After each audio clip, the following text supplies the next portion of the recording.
انسان ایک ایسا راز ہے جسے صدیوں سے سمجھنے کی کوشش کی جا رہی ہے۔ تاریخ کے اوراق پلٹیں تو ہمیں انسان کے کئی روپ ملتے ہیں۔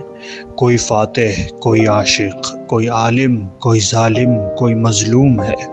کبھی وہ خالق کی عبادت میں روتا ہے اور کبھی دنیا کے لالچ میں سب کچھ بھول جاتا ہے۔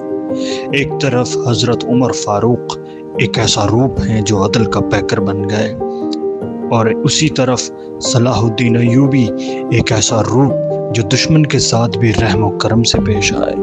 لیکن تاریخ یہ بھی بتاتی ہے کہ کچھ انسان ایسے بھی گزرے جو ظلم و فساد کی علامت بنے، جنہوں نے اپنی طاقت کو انسانیت کی بجائے تباہی کے لیے استعمال کیا۔ انسان کے یہ سارے روپ ہمیں ایک سوال پر مجبور کرتے ہیں: ہم کون سا روپ اختیار کر رہے ہیں؟ کیا ہم وہ انسان ہیں جو دنیا کے عیش و آرام میں کھو کر اپنے مقصد کو بھول گئے ہیں، یا ہم وہ ہیں جو اپنی زندگی کو ایک بڑے مقصد کے لیے وقف کر دیتے ہیں؟ اللہ تعالیٰ فرماتا ہے: میں نے جنات اور انسان کو صرف اپنی عبادت کے لیے پیدا کیا۔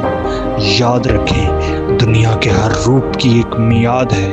شہرت، طاقت، دولت سب یہیں رہ جائے گا، لیکن آپ کا کردار، آپ کے اعمال، آپ کا ایمان، یہ سب آپ کے ساتھ قبر تک جائے گا، اور وہاں بھی آپ کا ساتھ دے گا۔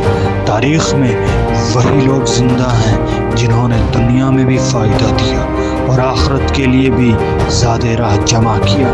امام بخاری، جنہوں نے علم کی روشنی پھیلائی۔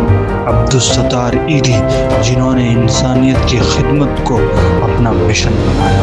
یہ وہ روپ ہیں جو صدیوں بعد بھی دلوں میں زندہ ہیں۔